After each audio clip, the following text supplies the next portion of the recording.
근데 알고리즘이라는 거는 내가 보는 거에 대한 유사 콘텐츠만 떠요 계속. 네, 맞습니다. 그러니까 그러다 보니까 내 생각이 맞는 것처럼 느껴지고 자신만의 세계관이 엄청 강해지는 거예요.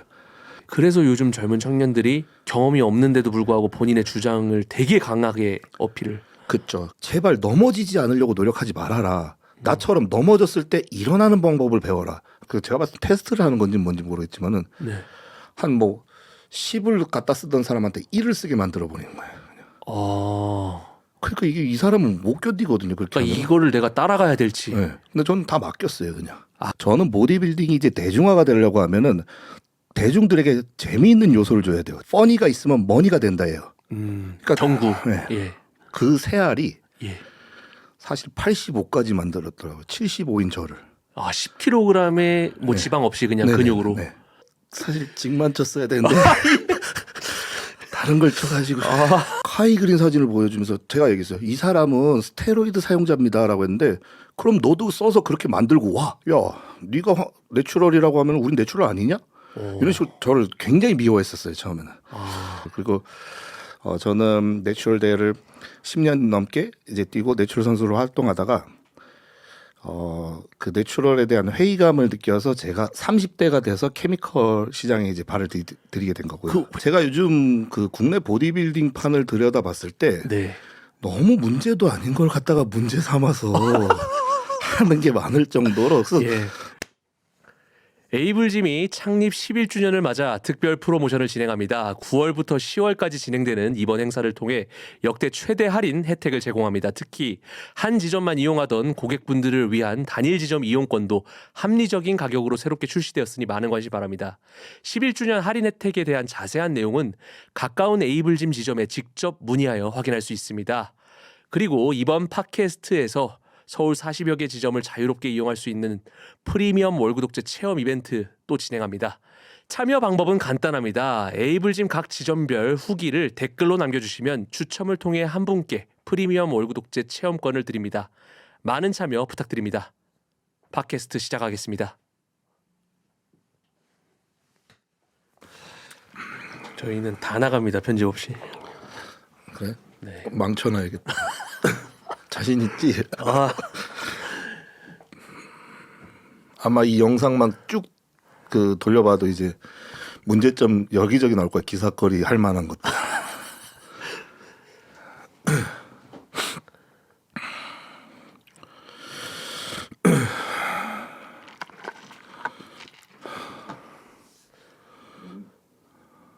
네? 네, 바로 가겠습니다. 예, 팟캐스트 67 오늘의 게스트 보디빌더 황철순 선수입니다. 황철순 선수 저희 시청자분들께 한 말씀, 인사 한 말씀 부탁드립니다. 네, 안녕하세요. 보디빌더 맞죠, 저는? 영원한 보디빌더입니다. 네, 보디빌더이자 또 논란의 중심이었죠 한때는. 근데 지금은 비내추럴 비폭력주의자 황철수입니다. 안녕하십니까? 아니, 솔직히 제가 이제 올림피아 챔피언도 팟캐스트하고 다 해봤는데 예전에 윌리엄 보낙 초대했을 때랑 그다음에 황철순 선수 초대했을 때랑 감회가 다른 게 저한테는 너무 연예인입니다. 아 그래요? 네. 글쎄요, 뭐 좋은 쪽으로 연예인이 돼야 되는데 아니. 뭐 매스컴 쪽으로 인지도는 저도 원치 않아가지고. 요즘 어떻게 지내시고 계신지 몸이 또 슬슬 좀 운동을 하시고 자리가 잡히시는 것 같은데. 뭐 이제 운동하려고 하면 또 기존에 이제 준비했던 사업이라든지 그리고 뭐 기타 가정사라든지 이런 게 조금씩 또 스스로 올라오더라고요. 근데 이제 뭐 이미 너무 무뎌진 상황이고 이제 정리 단계가 다 돼가서 아마 내년부터는 운동에 전념해서 왕성하게 활동할 것 같습니다. 뭐 편찮으신 데는 좀 없으신 건가요? 지금 괜찮으신 건가요? 지금 뭐 편찮은 데가 좀 있죠. 지금 고도 비만이라서 제가 몇 킬로그램? 지금 많이 뺐는데도 124kg 정도 돼요. 124kg인데도 뭐 영상 보면 복근이 좀 보이시고 하시는 것 같아요. 그건 기본 아니야. 지금 일반인 섭외한 거 아니잖아요. 그러면은 좀 어느 정도 좀 정리가 돼가고 있으신? 네, 거의 뭐 이제 예. 정리가 다 됐고 이제 이거보다 큰 잡음은 없을 것 같아요. 이제는 이제 덜하면 덜하지. 이제 너무 센 것들이 많이 이제 소문이 많이 퍼져가지고. 아니 스트레스 관리를 꼭 진짜 물어보고 싶었던 게 네. 이게 보통 사람들은 견딜 수 없을 정도로 이게 우리가 피트니스에서 사건 사고가 터지면은 이 안에서 그냥 다 시끌시끌할 뿐이지 세상 밖의 사람들은 다 조용하잖아요. 근데 이제 황철수 선수께서 무슨 일이 터지면은 이 온 세상이 지금 시끄러워지는. 저희 가족들도 제 소식은 아마 그 뉴스나 미디어로 다 접하시더라고요. 그래서 제 문자보다 더 빠르더라고요. 그래서 뭐 물론 제가 요즘 그 국내 보디빌딩 판을 들여다봤을 때 네. 너무 문제도 아닌 걸 갖다가 문제 삼아서 하는 게 많을 정도로 그래서 예. 왜 이렇게 시시했었나. 뭐 별것도 아닌 걸 갖다가 네. 사실 그거를 갖다가 뭐 도의적으로 접근하거나 예. 아니면은 뭐 여러 가지 뭐 이성적으로 접근해서 솔직히 해결할 수 있는 건 없거든요. 근데 왜 문제가 되지도 않은 걸 갖다가 문제가 되고 또 그거에 당사자들은 굳이 안 해도 될 사과문을 막 장문으로 쓰고 사실 그런 거 봤을 때는 그렇게 큰 중죄를 저지른 게 아닌데 요 근래 좀 이런 피트니스 뭐 사건 사고들 좀 보신 게 있으신가 봅니다. 봤을 때 별거 아니라서 접었어요. 그냥 그냥 읽다가 이게 무슨 난 누가 뭐 어디 감옥이라도 가는 줄 알았는데 그거 아십니까? 황철수 선수께서 이제 그 일로 이제 들어가 계셨을 때 저한테 이제 꽤 굵직한 해외 보디빌더들이 네. 철순에게 무슨 일이 일어난 거냐 도대체. 예, 그 정도로 지금 글로벌하게 좀 많은 분들이 관심 있어 하는 것 같습니다. 여전히. 그러니까 저도 사실 솔직히 말해서는 네. 급작스럽게 들어갈 거라고는 상상도 못했어요. 그 이제 급작스럽게 들어가신 겁니까? 네네. 그래서 예. 법원에서 갑자기 이제 좀 제가 이제 그 대외적으로 활동하는 그런 측면에서 예. 좀 본보기로 좀 세게 이렇게 얘기를 하는 것 같더라고요. 그러니까 제가 그런 일이 있으면 대부분 사람들이 이제 일 처리될 때까지는 활동을 안 하거든요. 예. 근데 제가 이제 그 사건 이후로 이제 뭐 미디어 활동을 하는 모습을 보고 그걸 또 안 좋게 봤더라고요. 그러니까 아무리 작은 뭐 일도 있을 수 있겠지만 뭐 큰 일이라도 얘가 지금 이렇게 활동할 수가 있냐 감히. 예. 그래서 이제 그것도 있고 또 많은 사람들에게 알려진 만큼 더 신중해야 되는 사람이 예. 왜 그런 준법 의식이 미약했냐라고 예. 해서 좀 세게 맞았더라고요. 그래서. 그 이제 들어가셨을 때 네. 어떻게 보면은 황철수 선수 하면은 뭐 플러스 100kg 슈퍼헤비급 바디빌더고 오랜 기간 몸을 이제 잘 유지를 하는 바디빌더로도 잘 알려져 있는데 이제 갇히게 된 생활을 하면서 운동도 전혀 할 수 없고 단백질도 전혀 섭취할 수 없고 뭐 어떤 그런 환경에서 뭐 운동을 계속 해야겠다 이런 쪽으로 생각하셨는지 아니면은 다 노시게 되신 건지. 일단 그 안에 들어가서도 이제 재판을 계속 받았으니까 네네. 처음에는 패닉 상태에 빠질 수밖에 없어요. 그리고 이제 그런 뭐 공황장애가 올 수밖에 없고 네. 그러니까 저희 같은 경우는 또 폐소공포증이 심하잖아요. 그러니까 저는 예. 사실 태닝머신에 들어가도 굉장히 답답함을 느끼는데 예. 그 작은 방에 이제 그 한여름에 이제 너무 더운데 있는데 사실 그 안에 있으면서도 뭐 많은 생각을 하더라고요. 그래서 일단은 빨리 나가야겠다라는 생각으로 이제 재판을 좀 성실히 임해야겠다. 그래서 네. 뭐 열심히 이제 뭐 반성문도 쓰고 뭐 네. 후회도 하고 자책도 하고 이렇게 있었는데 네. 그거 안 먹혔더라고요. 몸에 대한 불안감은 없으셨어요? 일단은 그것까지 신경 쓸 겨를이 없었어요. 그쪽까지는. 네. 왜 그냥 어쨌든 여기까지 온 마당에 나는 못할 게 없다 이제는. 이거보다 밑바닥으로 난 갈 수 없다. 이제 올라갈 일밖에 없다. 예. 나가서 내가 2배, 10배, 100배로 한번 보여주자. 네. 이런 꿈을 갖고 그 안에서 나오는 날만 정말 손꼽아 기다리고 열심히 살다가 딱 나왔는데 갑자기 가정사가 터지고 예. 여러 가지 이제 재무적인 문제부터 해서 네. 제가 나왔을 때는 제가 그 가지고 있던 그런 각오와 꿈들이 갑자기 사라져가지고 혹시 그 좀 자세하게 말씀해 주시기 힘들면 안 해도 되는데 그 뭔가 이제 그동안 이제 바디빌딩 생활을 하시고 피트니스 스타 생활을 하시면서 뭐 어떤 이런 금전 부분들이 좀 많이. 아니요 일단은 이제 지금은 이제 전처와는 이혼 소송 중이고요. 예. 그리고 이제 제가 안에 있다 나왔을 때는 이제 많은 재산 손실도 있었고 네. 그리고 양육 문제도 있었고 그래서 네. 여러 가지 문제가 사실 발생하면서 제가 나와서 행복한 가정을 이룰 거라고 생각했던 상상과는 달리 네. 너무 이제 침울했던 가정 환경이 나왔었던 거예요. 그러니까 이 모든 게 사실 뭐 좀 계획적인 것처럼 보여질 정도로 네. 그러니까 뭐 전처가 네.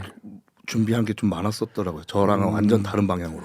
원래는 딱 계획된 거는 나오셔서 8월에 있을 시합을 준비하는 거였는데 네. 그런 상황들이 이제 겹치면서 준비가 좀 안 됐던 부분들. 네, 그렇게 하면서 이제 또 이제 제가 당장 훈련을 할 수 있는 환경이 사라졌더라고요. 제가 살고 네. 있던 오피스텔도 처분이 돼 있었고, 네. 그리고 제 통장의 잔고가 영원이 돼 있었고, 예. 그리고 제 명의로 갑자기 이제 뭐 빚이 어마어마하게 생긴 상황이었고, 아, 예. 그러니까 재산까지 갑자기 이제 탕진되는 상황이라서 예. 이런 문제로 갔다가 이제 그 전처와 이렇게 다투다가 네. 지금 이 상황까지 오게 된 거죠. 지금은 그럼 수익적인 활동은 뭐 없으신? 뭐 수익적인 활동은 많은데 네. 사실 굉장히 많아요. 근데 이제 생각보다 많은 금전적인 그 채무를 갖고 떠난 상황이에요 지금. 아, 그래서 이게 모든 게 이제 다 이제 제 명의로 이제 돌아와가지고 예. 열심히 이제 아, 회복하고 있어요. 올해 그러면 올해 목표는 올해 안에 처리를 하고 내년에 이제 본격적인 보디빌더로서의 네. 예. 그러니까 뭐든지 저도 지금부터 같이 해보려고 했더니만 한 번 운동 시작하려고 했는데 전화 한 번 받으면 전화 통화도 1시간에서 2시간 통화해버리고 예. 또 다시 부스터 먹고 운동하려고 하면 또 전화 받고 이게 급한 전화들이 많아서 네. 그래서 이제 그런 것만 좀 잘 해결되면 이제 네. 운동에 좀 전념할 수 있지 않을까. 제가 요즘 굉장히 팟캐스트에 초대를 많이 하는 게 이제 옛날 보디빌더 분들을 좀 초대하기 시작하고 있는데 네. 그분들은 이제 대한 보디빌딩 협회 소속이었고 네. 말 그대로 그 대보라는 그 전국체전 틀 안에서의 그런 보디빌딩 인생 경험들이 있는데 황철순 선수가 어떻게 하다 좀 운동을 시작하게 됐는지 그러고 나서 그런 대한 보디빌딩 협회의 길이 아닌 새로운 길을 만드셨잖아요. 네. 그 이야기를 좀 듣고 싶습니다. 그러니까 그 당시 때는 저도 요즘 친구들하고도 생각이 똑같았어요. 그러니까 네. 나는 내추럴이다. 네. 그런 내추럴 부심이 굉장히 강했어요. 그리고 네. 왜 외국에는 이런 스포츠 모델이라든지 네. 피트니스 모델 대회가 많은데 왜 우리나라는 보디빌딩 대회밖에 없을까? 그래서 대한 보디빌딩 협회 대회가 그거밖에 없더라고요. 보디빌딩밖에. 맞습니다. 근데 저희가 트레이너 하면서 접근하기에는 벽이 너무 높았어요. 그러니까 요즘 벽들이 대부분 트레이너 하면서 뭐 스포츠 모델 나갔다가 네. 피지크 나갔다가 클피 나갔다가 보디빌딩 이렇게 나가는. 선택권이 많죠. 네, 많죠. 그래서 당시 때는 시작부터가 보디빌딩 파는 너무 셌어요. 그리고 네. 그래가지고 이제 해외 대회를 이제 알아보고 아, 이제 혼자서 여기저기 다 부딪히다가 해외 대회를 그 당시에 알아봤다고요? 네, 다 알아봤어요. 그래서 이제 뭐 국내 그때 당시 뭐 쿨가이 대회도 있었고 네, 뭐 네, 그것도 들었습니다. 다 나갔어요. 그래서 다 나갔었는데 또 거긴 또 더 마른 몸을 추구를 하고 아, 모델 같은. 네. 그래서 이제 처음으로 이제 2007년도인가 이제 네. 머슬매니아라는 대회를 접하면서 나갔고 그 다음부터 저 혼자 영어 한마디 못하는데 저 혼자 티켓 끊고 갔어요. 혼자서 렌트카 빌리고 예. 혼자서 그 라스베가스에서 LA까지 왔다 갔다 하면서 차 타고 예. 그러니까 그 혼자서 이제 그 모험하고 도전하는 게 너무 재밌어가지고 와, 그 당시에는 제가 좀 역사를 좀 찾아봤는데 그 당시에는 머슬매니아라는 대회가 꽤 IFB와 이제 경쟁이 가능할 정도로 이런 굉장히 좀 큰 산업 규모의 대회였고 도핑도 했던 내추럴 대회였던. 네 그때 당시 때는 머슬매니아라는 단체가 가장 큰 대회였고요. 네. 그리고 이제 그 머슬매니아의 루이스라는 회장이 그 올림피아에 예. 이제 그 ESPN PD였어요. 그러니까 보디빌딩은 가장 크고 권위 있는 데가 올림피아. 올림피아였고, 그다음 그런 피트니스 대회는 최초로 이제 머슬매니아가 이제 만들어졌고, 그래서 불과 한 5년 전까지만 해도 이제 제가 국내 전 세계 이제 피트니스 시장을 이제 다 조사를 했어요. 그 네. 보니까 그 캐나다의 WBFF가 네네. 한 11년 됐었고 네. 올림피아가 10년밖에 안 됐고 네. 머슬매니아가 30년이 됐어요. 어. 그래서 당시 때 올림피아도 보디빌딩 대회밖에 없었는데 그 머슬매니아의 그 총괄 매니저가 로빈 창. 네, 예, 맞아. 맞습니다. 마이크 창이라고 예. 해서 로빈 창이 올림피아로 스카웃이 되면서 맞아요. 올림피아에 이제 피지크 종목부터 해서 비키니 종목부터 예. 해서 다 하나하나 생기게 됐죠. 그때부터 올림피아가 막 수직 상승 네, 인기가. 그래서 머슬매니아의 선수들을 다 데리고 갔어요. 아. 여기서 상금을 걸어버리고 해서. 네. 근데 그때 당시 때 머슬매니아도 스포츠 모델부터 해서 피지크 대회가 얼마나 셌냐면 네. 한 클래스에 120명 이렇게 나왔어요. 한 클래스요? 네, 그래서 제가 탑5 안에도 들었는데 저를 호명했는데 저를 호명한지도 모르고 가만히 서 있었어요. 그러니까 무대가 꽉 차 있어요. 120명이 한 클래스에. 전 세계에서 왔는데 네. 전 저 구석에서 있는데 난 철수인데 왜 추성이라 그러지 자꾸 그러니까 못 알아들으니까 발음이 이제, 네. 그래서 이제 뒤에서 이제 밀어서 이제 보내서 이제 그렇게까지 앞에 나갔던 기억이 나요. 그때 좀 뭐 대서특필이 되거나 아니면은 좀 그 당시엔 뭐 미디어가 없었나요? 그때 미디어도 없었고 예. 당시 때는 이제 저희가 이제 전 따로 혼자 다녔었거든요. 그러니까 예. 한국 팀이 따로 있었는데 전 따로 혼자 다녔었어요. 그래서 이제 거기서 뭐 저 혼자 어필하기도 그렇고 이제 통역 하나 겨우 구해가지고 예. 뭐 대회를 어렵게 뛴 기억은 나요. 근데 좀 내추럴이라고 하면은 그 당시에는 지금 내추럴 보디빌더 내추럴이란 단어가 되게 유명한데 당시에는 제가 기억을 더듬어 봐도 내추럴 이런 단어가 있었나 싶을 정도로 좀 아득한데 네. 그럼 자부심이 나름대로 있었을 텐데 그거를 표현할 길이 마땅. 예. 그래서 그 피트니스 대회를 이제 그거 아세요? 제가 이제 뭐 제 입으로 얘기하긴 그렇지만 제가 이제 네. 대한민국에서는 가장 처음 스포츠 모델 대회를 뛰었던 사람이고 예. 제일 먼저 이제 입상을 한 선수고 예. 그다음에 클래식 피지크도 대한민국에서 제일 먼저 뛰었던 사람이고 네. 그리고 이제 보디빌딩으로 이제 나간 첫 대회가 헤비급 대회인데 헤비급도 이제 3번 나갔었죠. 네. 세 번 다 1등을 했었고 네. 그러니까 한 번도 좀 재수가 없어요. 좀 재수 없게 들릴 수 있어요. 그 2등 미만으로 해본 적이 없어요. 대회를 뛰면서 그리고 저는 내추럴 대회를 10년 넘게 이제 뛰고 내추럴 선수로 활동하다가 그 내추럴에 대한 회의감을 느껴서 제가 30대가 돼서 케미컬 시장에 이제 발을 들이게 된 거고요. 그 회의감은 혹시 어떻게? 그러니까 당시 때 제가 이 종목이 너무 마음에 들어가지고 네. 우리나라는 보디빌딩밖에 없는데 외국에는 피트니스 모델 네. 너무 멋있어요. 매거진을 또 그때는 SNS가 발달이 안 됐어요. 근데 뭐 스테러스라는 매거진 그리고 이제 뭐 머슬앤 피트니스 매거진 이런 네. 데서 보면 스포츠 모델이나 피트니스 모델들이 너무 멋있게 나오는 거예요. 네. 그래서 그 선수들처럼 되고 싶어서 이제 활동하다가 입상을 해서 한국에 딱 왔는데 그때 제가 이 종목을 알리고 싶어서 네. 이 방송 저 방송 뭐 택시의 데이트 프로그램부터 해서 화성인 바이러스도 나가고 그다음에 스타킹도 나가고 뭐 4인 4색 뭐 6시 내공부터 안 나간 데가 없었어요. 방송에 이 종목을 알리고 싶어서. 근데 세계 내추럴 대회에서 세계에서 우승하고 나서 생활이 바뀔 줄 알았는데 다들 시큰둥한 거예요.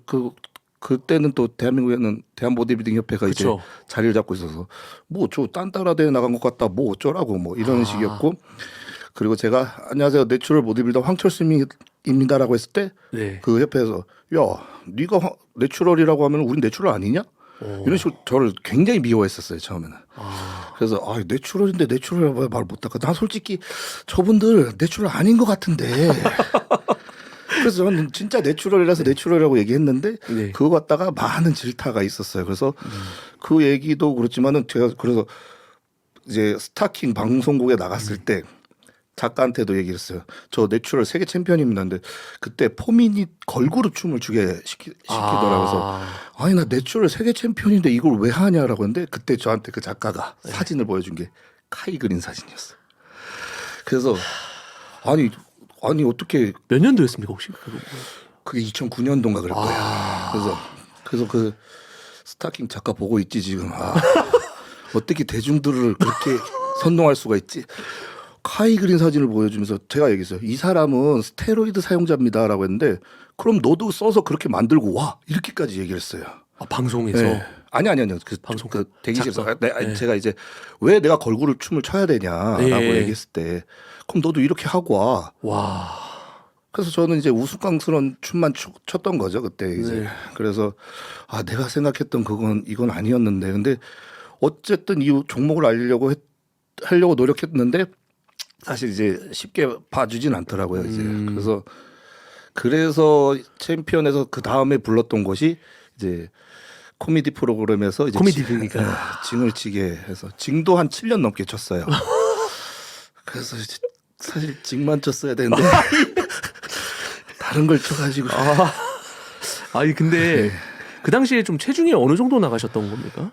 내추럴 때는 뭐 많이 나가야 80kg였어요. 근데 이제 키가 있어가지고 제가 항상 75 마이너스로 이제 경기를 뛰다가 이제 사실 이제 케미컬로 이제 접어들었을 때 그때 독일 피부 행사를 봤는데 모든 업체들의 모델의 99%가 다 올림피아 프로 선수들이야. 그러니까 내추럴 선수가 어디 계약된 걸 못 봤어요. 그러니까 이게 의미가 없다 정말 우리는. 그럼 내가 여기서 정말 부딪히려면 정말 큰맘 먹고 일로 전향을 해야겠다. 어차피 내가 내추럴인데 내가 방송인이자 내추럴 세계 챔피언이자 이렇게 얘기를 해도 아무도 쳐다보질 않는 거예요, 그냥. 그 당시에는 내추럴 선수들 지금 커뮤니티 되게 강하잖아요. 네. 자기들끼리 모여서 이제 컨텐츠도 하고 없었나요? 그럼? 없었죠. 오히려 욕을 먹었어요. 왜냐면은 내추럴이라고 했을 때 근데 뭐 이런 시선이었어요. 왜냐면은 몸 좋은 게 최고였어요, 그때는. 그러니까 내추럴이든 내추럴이 아니든 몸 좋은 게 최고였고 그 사람들이 파워가 있고 그 사람들이 말이 법이었어요. 그러니까 우리가 이제 이건 잘못됐습니다. 법적으로나 도의적으로나 이건 잘못된 행동입니다라고 말을 할 수 있는 발언권 자체가 없었어요, 그냥. 그래도 꽤 오랜 기간 내추럴 생활을 하다가 이제 어떻게 보면은 이게 뛰어들면서 직접 현실을 마주하고 선택을 한 길이었는데 초반에는 뭐 이런 거에 대한 후회나 이런 건 없으셨나요? 바로 몸에 이런 즉각적으로 좋은 반응들이 왔을까요? 그래서 이제 솔직히 말해서 내추럴 활동을 오래 하다가 네. 이제 뒤늦게 이제 케미컬 시장을 전향했는데 요즘은 댓글은 그래요. 쟤는 태어날 때부터 약쟁이였잖아.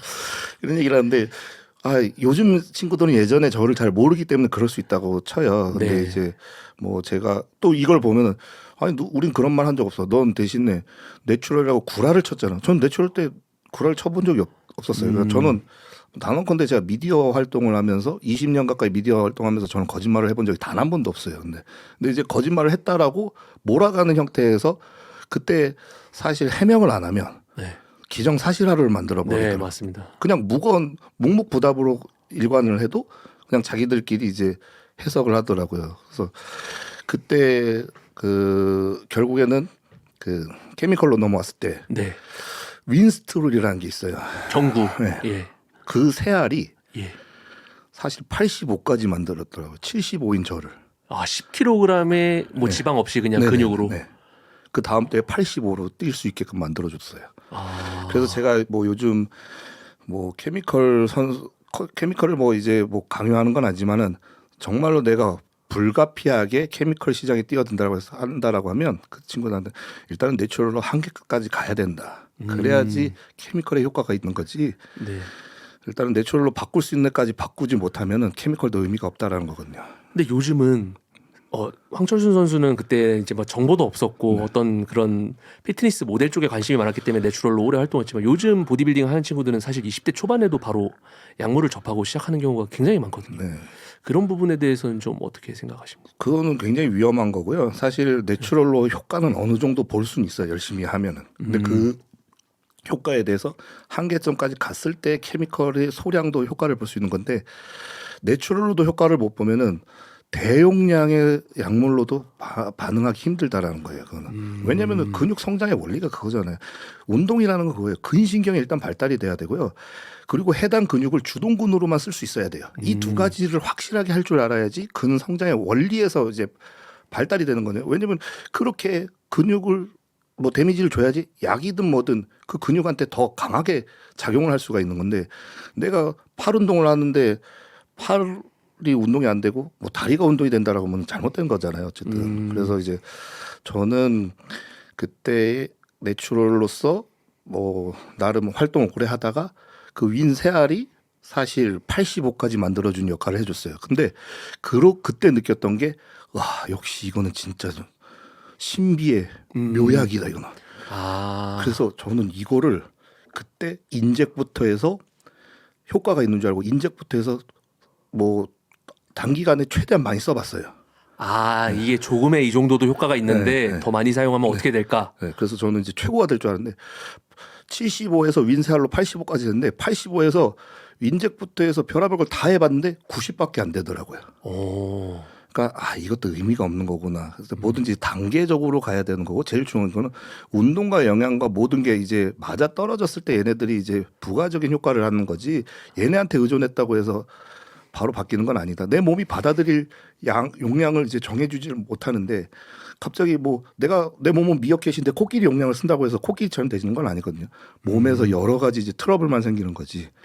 아무래도 아까 말씀하신 사람들이 이제 내추럴이 아닌데 왜 내추럴이라 하냐 요게 발원지가 제 기억이 맞다면은 황철순 선수의 진짜 계정 말고 그 해외 홍보 네네네. 활동을 위한 그 계정을 황철수 선수가 직접 관리하지 않는 네. 그쪽에 이제 프로필에 내추럴 바디빌더라고 이제 되어 있는 그 부분이 가장 네. 크지 않았을까? 그 부분도 제가 이제 몇 번을 설명을 했는데 사실 뭐 듣고 싶지 않아서 그런지 모르겠는데 그 해외 계정은 제가 하는 게 아니라 제 팬이 하는 거예요. 지금 누군지 팬페이지? 네, 제가 누군지도 몰라요. 네. 근데 그 친구가 그거를 관리를 했어요. 근데 너 누구냐라고 했는데 난 너의 팬이다라고만 했어요. 얼굴을 본 적도 없어요. 아, 근데 그때 당시 내추럴 때부터 이 친구는 계속 저를 이제 쫓아다녔던 애예요. 근데 제가 이제 내추럴에서 케미컬로 넘어갔잖아요. 그거를 얘기를 안 해줬으니까 당연히 얘기를 안 하겠죠. 아니 이 네. 친구는 그 해시태그를 계속 복붙을 했어요.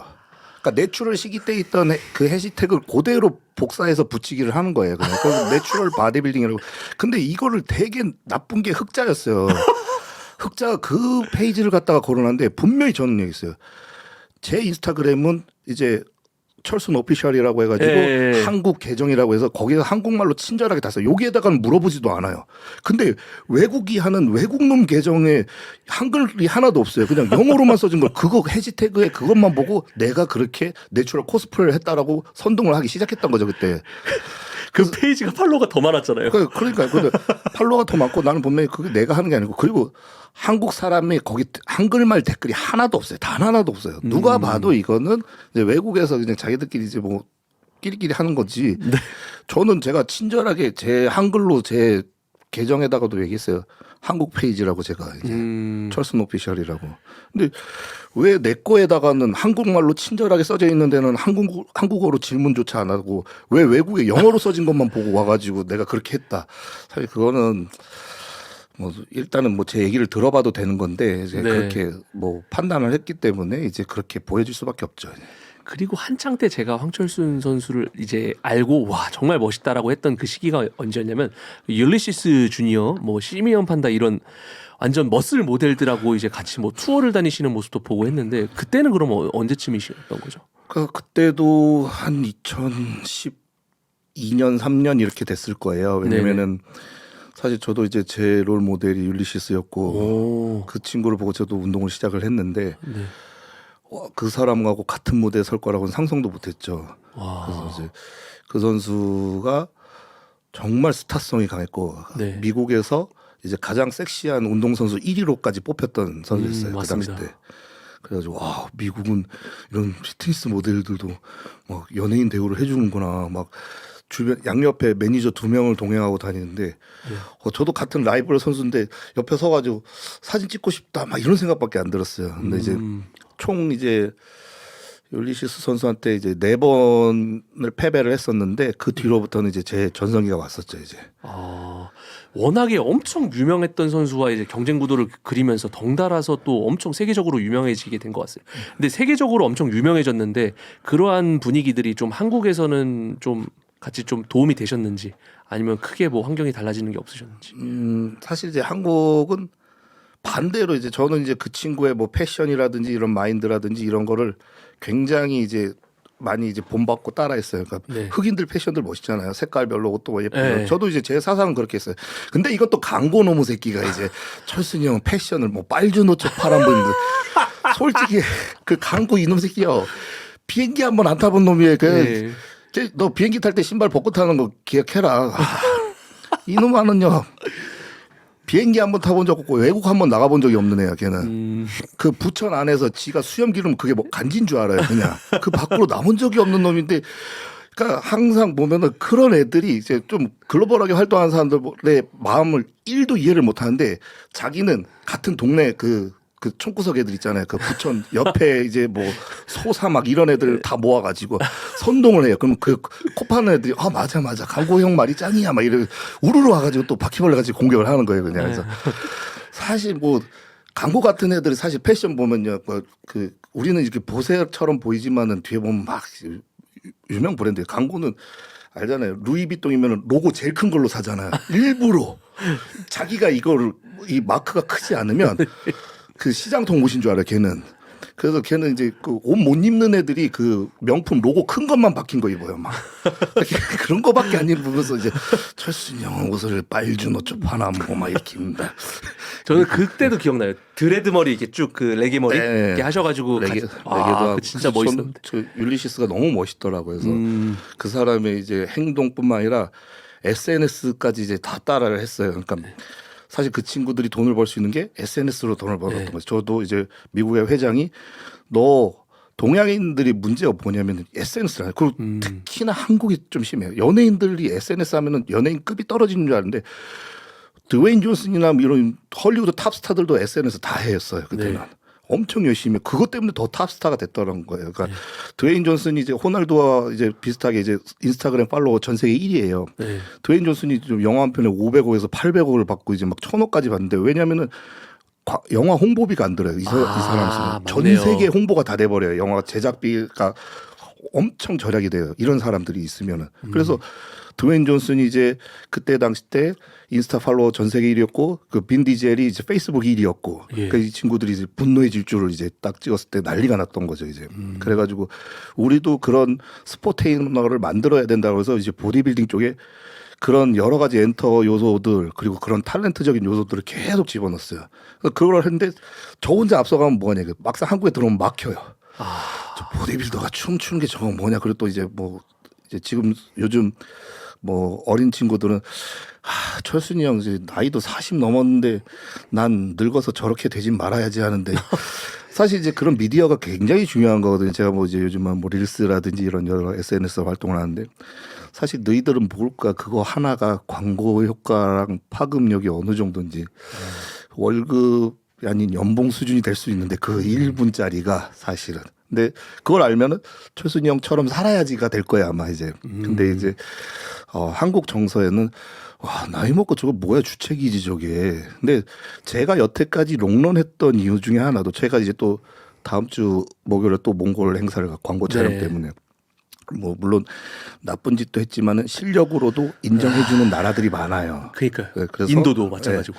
그래서 왜 해외에서도 찾고 하는데 저는 보디빌딩이 이제 대중화가 되려고 하면은 대중들에게 재미있는 요소를 줘야 돼요. 재미가 있어야 돼요. 그래서 저는 항상 얘기해요. 보디빌딩도 마찬가지 퍼니가 있으면 머니가 된다예요. 그러니까 대중들한테 즐거움을 줄 수가 있어야지 돈을 벌 수가 있는 거예요. 언제까지 1번부터 7번 포즈만 짜면서 이렇게 할 거냐 이거예요. 반대로 오히려 나를 찾게 만들어주고 저 보디빌더가 보여줄 수 있는 탤런트가 굉장히 중요한 거거든요. 그래서 그 퍼니를 만들어주면은 돈이 굉장히 많이 되는데 별거 아니지만서도 사실 뭐 제 SNS에 올라오는 거는 다 그 피드가 하나하나가 다 돈이에요, 사실은. 근데 그 사실 이런 SNS나 이런 스타적인 면모로도 글로벌 스타가 되신 건 맞지만은 제 개인적인 생각으로는 황철순 선수가 보여줬던 그런 멋 때문에 사람들이 팔로우하고 되고 싶다 이런 위치에 갔다고 생각하거든요. 근데 지금 과거에는 이런 물론 머슬 매니아나 이런 부분들이 있었지만 우리나라에는 대한 보디빌딩 협회밖에 없었고 보디빌딩밖에 없었지만 지금은 한국에 뭐 피지크, 스포츠 모델 다양한 종목들이 많잖아요. 지금의 환경에서 보디빌딩을 내 전성기가 왔었다면 하는 그런 아쉬움은 없으신가요? 딴 생각했어요. 다시. 지금과 같이 이제 종목들이 세분화되고 네. 보디빌딩만 이렇게 이제 최고가 아닌 여러 가지 종목들이 있는 상태에서 전성기를 맞이했다면 조금 더 날아다닐 수 있을 텐데 하는 그런 마음은 없으신가요? 그러니까 뭐든지 저는 좀 뭐 그거는 받아들여야 된다고 생각. 안 그러면 저 잠 못 자서 그냥 혈압 올라서 어떻게 살아요? 억울해가지고. 왜냐면 과거에 이제 싸이월드 세대도 있었고 이제 카카오 스토리 세대도 있었고 저는 그때 당시에 또 보디빌딩을 하면서 30초에서 1분짜리 댄스를 굉장히 많이 올렸어요. 근데 지금 10년이 지나서 이게 릴스가 되고 틱톡이 돼버린 거예요. 맞아요. 사실 그때 것만 갖고 와서 해도 사실 좀 많이 벌 수 있었는데 네. 시기적으로 너무 내가 앞서간 게 아닌가. 그리고 이제 뭐 보디빌딩도 마찬가지로 저는 이렇게 생각을 해요. 보디빌딩 클래식 피지크까지는 보디빌딩으로 치고 피지크부터 아래로는 저는 피트니스라고 생각을 해요. 그러다 보니까 이제 대중들이 이제 접근하기가 쉬워진 종목이 이제 스포츠 모델이라든지 이런 종목들이 굉장히 많았는데 사실 저도 스포츠 모델에서 국내에서 챔피언하고 세계에서 우승을 했을 때도 스포츠 모델인데도 야 이거는 내가 오래 버틴다고 해서 지킬 수 있는 건 아니다. 왜 언제든지 신인들이 키 크고 잘생긴 애들이 분명히 나올 거고 말도 안 되는 체형이 분명히 나올 거다. 그러면은 노력으로 만드는 게 근육밖에 없어요. 그러다 보니까 근육이 점진적으로 이제 늘어나면서 어느덧 제가 이제 헤비급 보디빌더의 근육량을 가지게 된 거죠, 이제. 그리고 2021년. 네, 여기서 잠깐 팟캐스트의 소중한 스폰서십 3대 500 중간 각오하겠습니다. 이번 달 계속해서 크레아틴 정제 알약을 계속해서 광고하고 있는데요. 3대 500에서 나온 크레아틴 제가 누누이 말씀드리지만 원래 기존에 우리가 가루 형태의 크레아틴은 EAA나 BCA 같이 맛을 낼 수 있는 보충제와 함께 먹지만 알약으로 된 크레아틴의 경우 물과 함께 간편하게 섭취할 수 있다는 장점이 있습니다.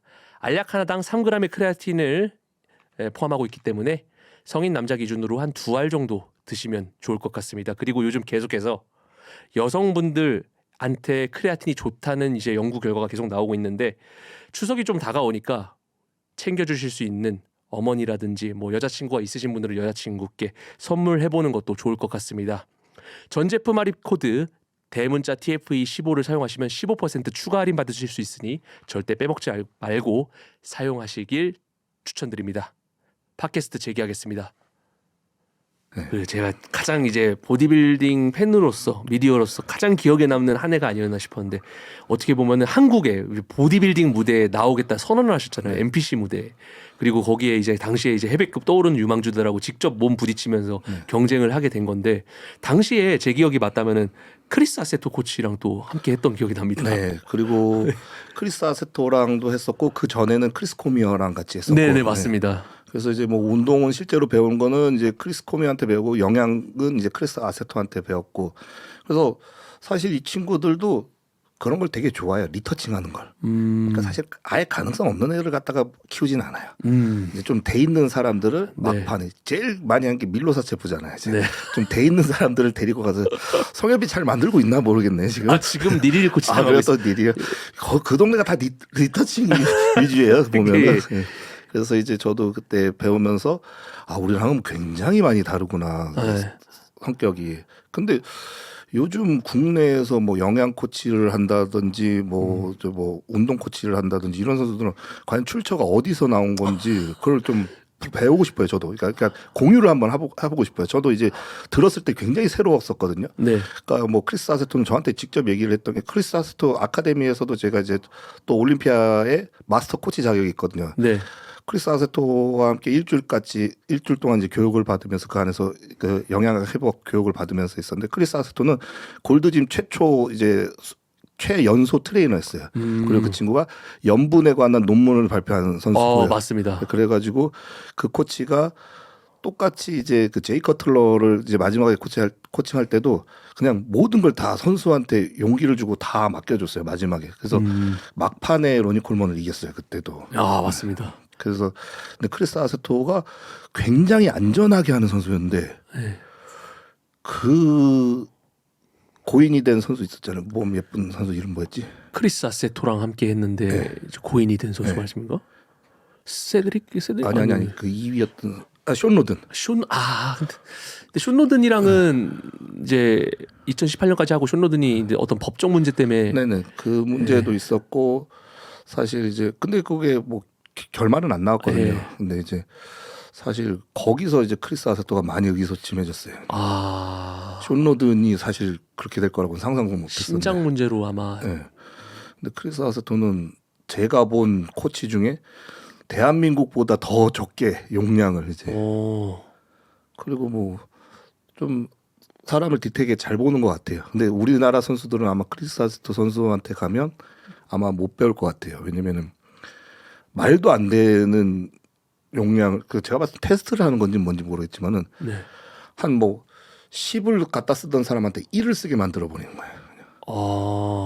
그러니까 이게 이 사람은 못 견디거든요. 그러니까 이거를 내가 따라가야 될지. 네. 근데 저는 다 맡겼어요, 그냥.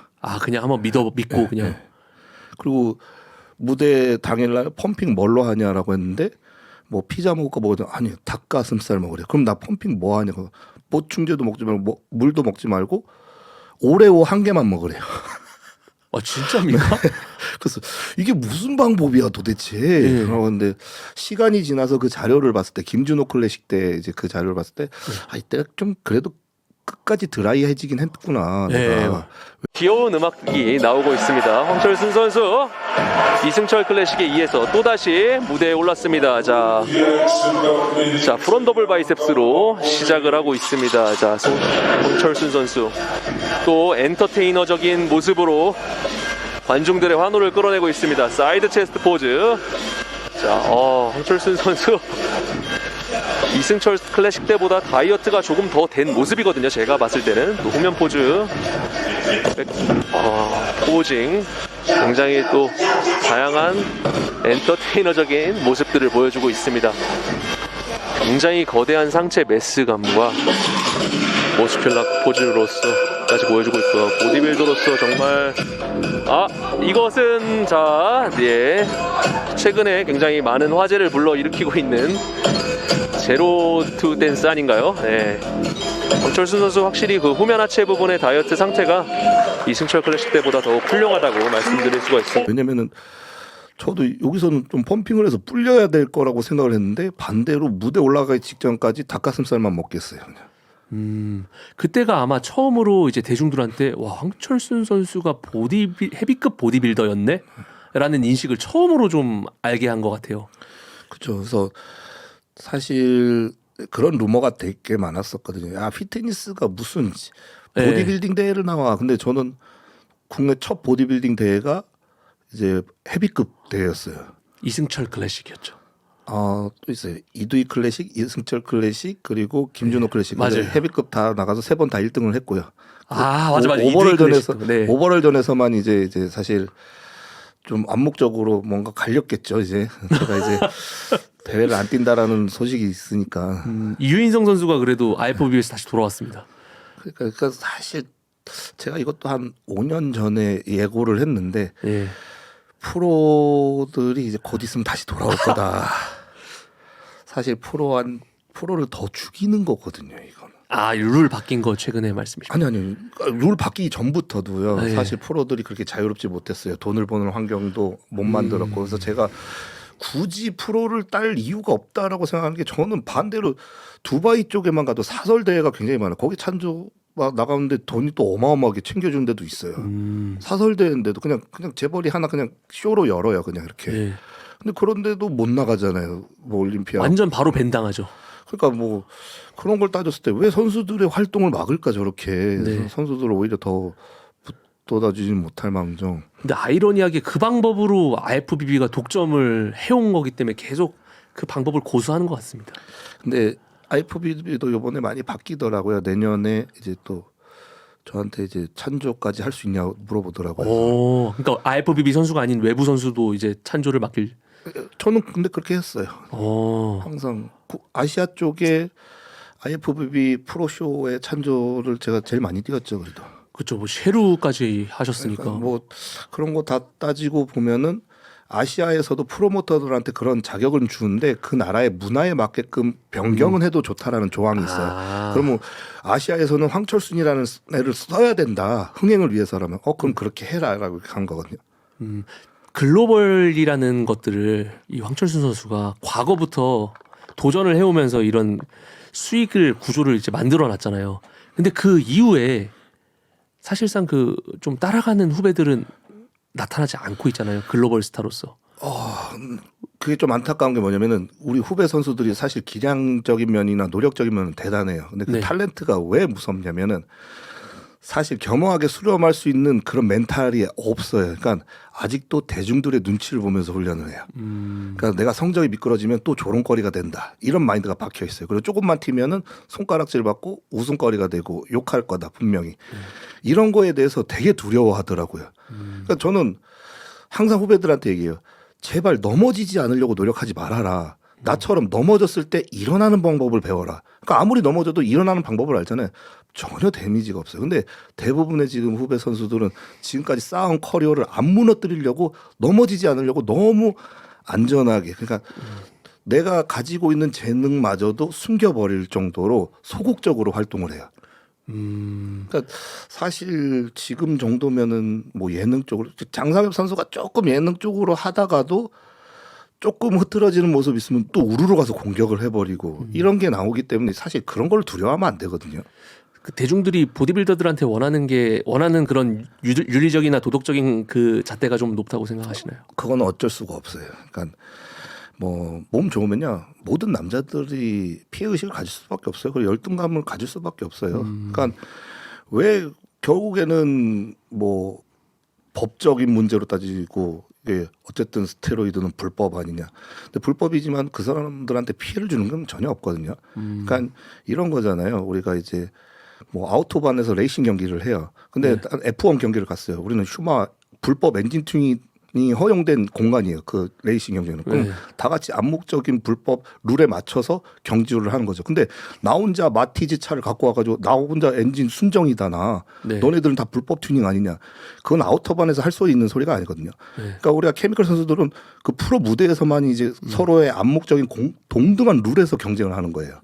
근데 일반인이 거기 딱 들어와가지고 에이 불법 이렇게 하면 사실 볼 재미가 없다라는 거예요. 그는 볼 자격도 없지만은 근데 이런 사람들이 SNS에서 활동하는데 그게 이제 사실 불만이 많은 거예요. 근데 그렇다고 해서 그런 불법 엔진 튜닝 됐던 그런 F1 경주용 차들이 공도를 달리진 않거든요. 그러니까 그 공도를 달린다는 건 뭐냐면 약물 사용자가 내추럴대에 나가는 경우거든요. 그거는. 그러니까 그게 잘못된 건데 사실 그러지 않아요. 그 지극히 일부 중에서도 저희도 이제 안 보일 정도인데 그걸 갖다가 보편화를 시켜버린다는 거예요. 모두가 그런 것 마냥 이제. 그래서 일반 사람들도 사실 뭐 이거를 이해하고 보면은 좋은데 아직까지는 이해하고 보기가 어렵다는 거죠. 매니아층들은 다 이해하고 봐요. 야, 약서도 저렇게 절대 안 된다. 죽기 살기로 노력해야 된다. 근데 이거는 우리 사회가 만든 거예요. 이 사회가 결과적으로는 저는 사실 유튜브가 대한민국을 어떻게 보면 망치는 것 같기도 하고 왜냐면은 이 사람들이 이거에 대해서 불만을 갖고 보잖아요. 그러면은 자기가 불만을 가진 것만 뜨게 돼요. 이걸 갖다가 알고리즘이라고 하거든요. 그러다 보니까 나와 생각이 다르면 틀렸다라고 판단을 하는 거예요. 왜냐면은 나는 분명히 이해를 하고 봐줘야 되는데 내가 보던 것만 보기 때문에 그거와 유사한 것만 떠요. 알고리즘에는. 그러면은 모든 세상 사람들이 나와 같은 생각을 갖고 있는 줄 알아요. 와 무섭다. 지금 완전 이해했어요. 무슨 말인지. 그러니까 자기만의 세계관이 강해지는 거야. 과거 같으면 저 사람이 왜 그런 이유도 있겠지라는 이해를 하려고 하는 마인드가 있었는데 자신만의 세계관이 어느 정도로 강해지냐면 내가 원하는 것만 보고 내가 그 분야에 나랑 같은 생각을 가진 사람들 것만 눈에 보이기 시작하는 거예요. 근데 반대로 나랑 다른 생각 가진 그 컨텐츠가 훨씬 많거든요. 근데 알고리즘이라는 거는 내가 보는 거에 대한 유사 컨텐츠만 떠요, 계속. 네, 맞습니다. 그러다 보니까 내 생각이 맞는 것처럼 느껴지고 자신만의 세계관이 엄청 강해지는 거예요. 그렇기 때문에 이해를 어렵게 하는 거예요, 사람들이. 그래서 요즘 젊은 청년들이 경험이 없는데도 불구하고 본인의 주장을 되게 강하게 어필을. 그렇죠. 그래서 정치도 마찬가지잖아요. 내가 이쪽 파인데 이쪽 파일 거밖에 안 나와요. 반대파 거는 잘 안 나와요. 안 뜨죠. 근데 반대파는 반대로 이쪽 파에 대한 잘못된 것만 정보를 접하고 있어요. 그러니까 이 알고리즘이 정말 무서운 거거든요. 근데 이걸 좀 이해하겠고 봐줄 줄 알아야 되는데 우리도 사실 대중들을 이해하려고 보고하고 있고 대중들한테 그런 팬들의 관심으로 먹고 살고 있지만 대중들이 저희들을 이해를 못하려고 해버리면은 사실 대화가 안 돼 버려요. 그러니까 아무리 논리적으로 설명을 해도 대화가 안 되는 거죠. 이제. SNS 특히 뭐 유튜브나 이런 알고리즘 형태의 이런 SNS들 사실 지금 전부 다 모든 SNS가 다 알고리즘 형태로 돼가고 있죠. 내가 시청을 해도 조금 몇 초 더 길게 나온 것들을 더 계속 똑같이 띄워주고 이런 거 그렇죠. 이런 것들이 지금 이제 보디빌딩을 좋아하거나 뭐 팬으로서 오는 세대들이 경험을 할 수 있는 것들이 더 많은데 그거를 막는다고 생각하시나요? 그렇죠. 그러니까 사람들이 시야가 점점 좁아지는 거예요. 이제. 그러니까 좀 더 관대하고 좀 더 이제 견문을 넓혀서 봐야 되는데 그러니까 저 같은 경우는 사실 국내에서 이렇게 막 어느 날 이렇게 막 식은땀 나게 싸우다가 갑자기 해외 행사 갔어요. 근데 너무 그동안 내가 등잔 밑에서 그냥 바보같이 정말 왜 이렇게 옹졸하고 치졸하게 살았나 이런 생각도 들더라고요. 여기서 바라봤을 때는 정말 별거 아니었거든요, 그냥. 근데 여기서 왜 굳이 내가 열을 내면서 저 사람을 모함을 해야 되는지. 사실 이제 저희한테 댓글 다는데 가끔 장문이 댓글 있잖아요.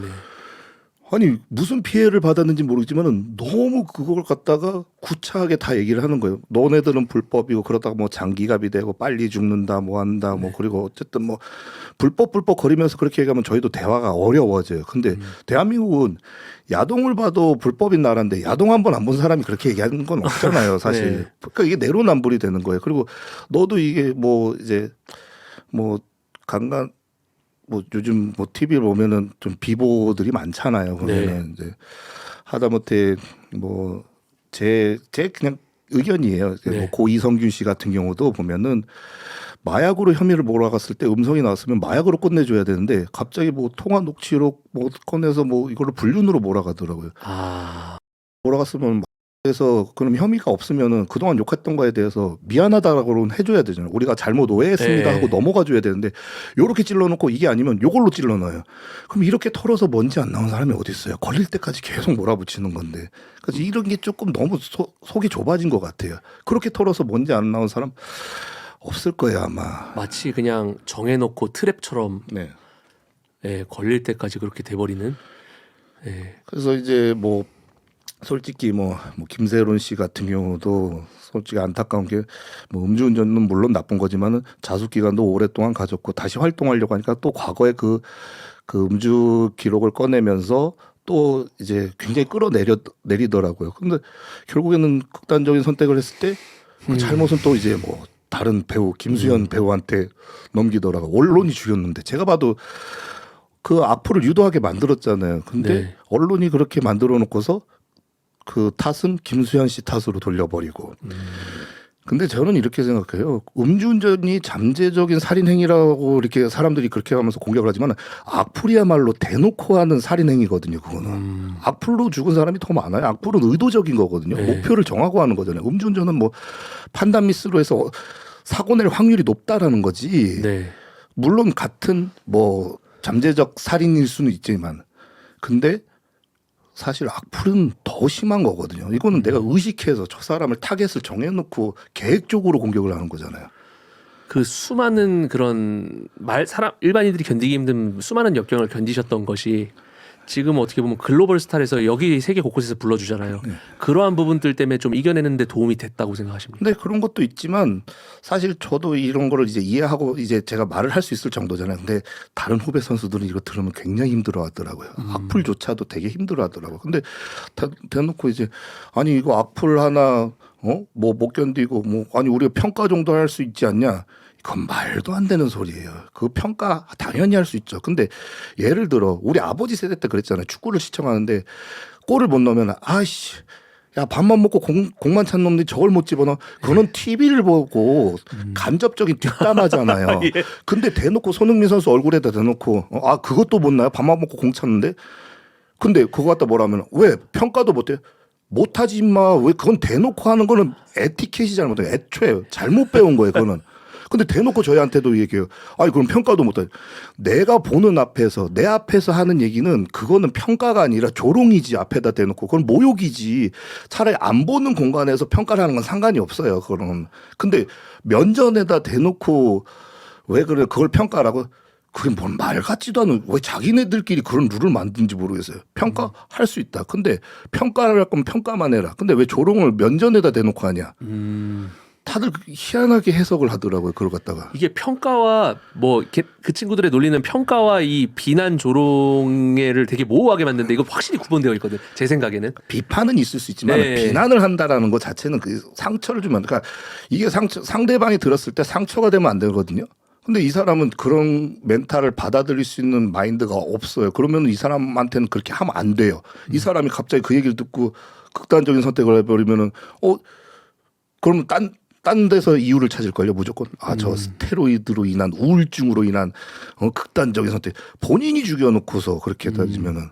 그러니까 사실 그런 거에 대한 죄의식은 없어요. 그게 내로남불이거든요. 근데 사실 뭐 물론 그럴 수 있지만은 사실 과거보다 현재가 굉장히 예민해졌어요. 이 글들 수준이.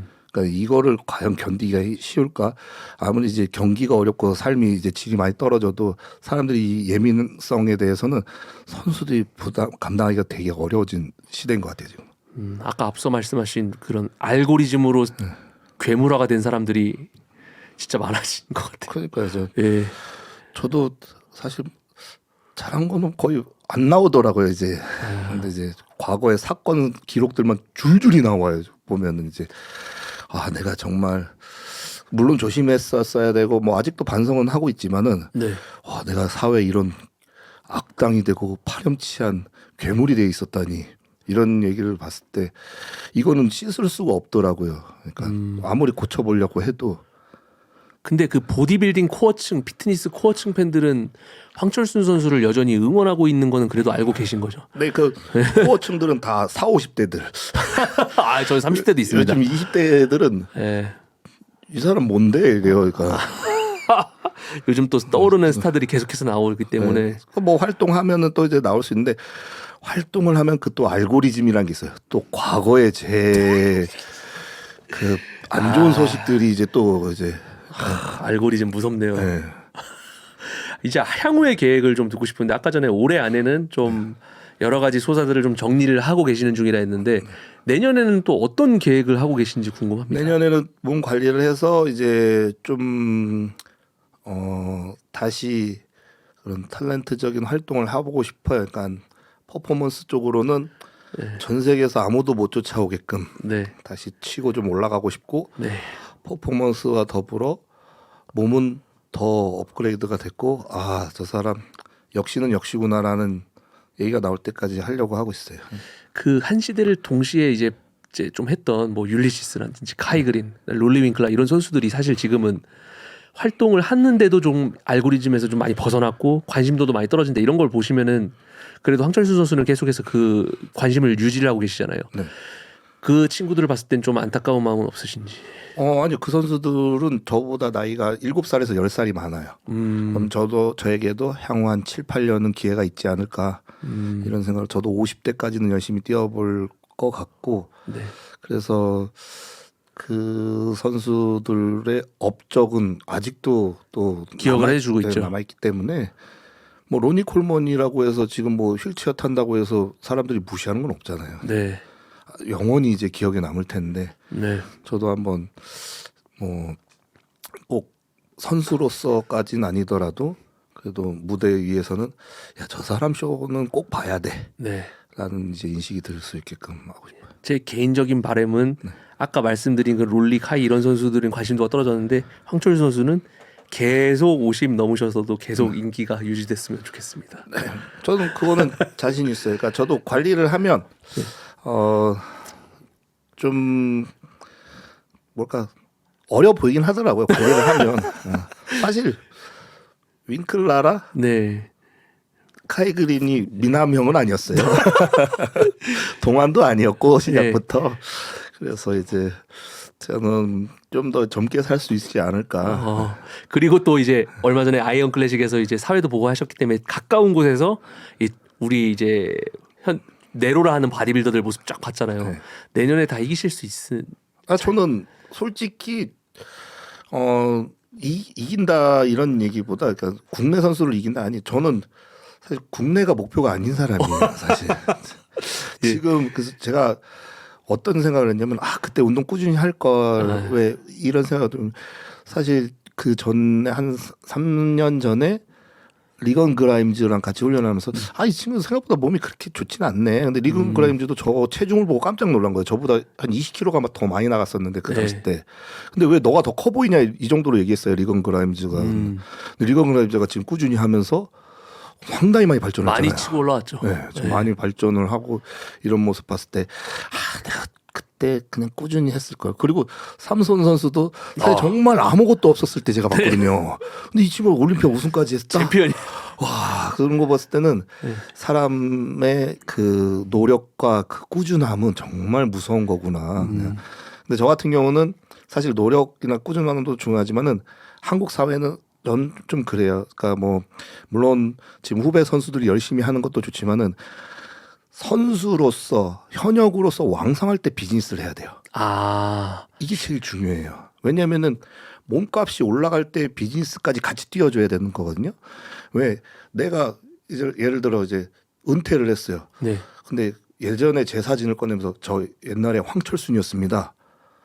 요번 이거 사업을 이렇게 했으면 뭐 투자 좀 해주십시오. 이게 안 돼요. 선수로서 활동할 때는 찾아와요 오히려. 근데 거기서 본인이 조금만 더 신경 쓰면 사업체를 어느 정도 만들 수 있지만 저는 많이 이제 물론 실패를 많이 해봤기 때문에 반대로 리스크 줄이는 방법도 알고 있긴 한데 요즘 후배 선수들은 지금이 마지막이라는 생각으로만 훈련을 하더라고요 계속. 지금은 오로지 운동에 집중해야 된다. 네네. 근데 반대로 그때 비즈니스를 더 많이 해야지 더 몸값을 후하게 쳐주고 네. 그리고 굉장히 큰 신뢰를 얻을 수 있거든요. 근데 과거에 지금 우리 대선배들도 보면은 나 옛날에 누구였습니다 하면서 자기 그 이력서 꺼내는 게 조금 안쓰럽긴 하더라고요. 그냥. 그러면 지금 선수들이 다양한 사고 방식을 갖고 있는데 대부분의 이제 탑 선수로 가기 위해서 많은 선수들이 지금 내가 운동 아니면 어떻게 하겠냐 하면서 막 오로지 보디빌딩에만 집중하는데 그것이 아니라 오히려 지금 본인의 몸의 전성기일 때 더 네. 왕성한 외부 활동을 해야 된다. 네. 저도 깜짝 놀랐던 게 해외 선수들이 대회를 끝났는데 다음날 운동 갔는데 카메라를 다 들고 가요. 맞습니다. 그거 와 얘네들은 진짜 남는 시간에 저렇게 탤런트에도 투자를 하고 이렇게 하는구나. 네. 저도 그렇게 배웠으니까요. 진짜 글로벌 마인드를 가장 처음으로 우리나라에 가져오신 분이 아닐까 싶습니다. 또 마지막으로 이제 좀 기다려주신 시청자분들께 또 한 말씀 부탁드립니다. 네, 제가 뭐 한동안 좀 소셜 미디어 활동을 좀 뜸하긴 했어요. 이제 유튜브도 다시 시작하려고 하고 있고, 그리고 뭐 많이 걱정해 주신 분들도 있고, 뭐 아직까지 이제 뭐 질타를 해 주시는 분들도 있는데, 마찬가지 제가 또 사람이 바뀌어서 더 좋은 모습을 보여드리려고 이제 노력을 하고 있으니까요. 조금만 더 응원해 주시기 바라고요. 뭐 질타는 뭐 겸허히 수렴하오나 제가 그걸 만회하고자 2배, 10배 더 열심히 뛸 거니까요. 조금만 더 지켜봐 주십시오. 네, 여러분 황철수 선수였습니다. 감사합니다. 네, 고맙습니다. 고생하셨습니다, 형님. 야, 이거야 그냥? 네. 할게 많은데. 그렇습니까? 더 얘기하시고 있으십니까?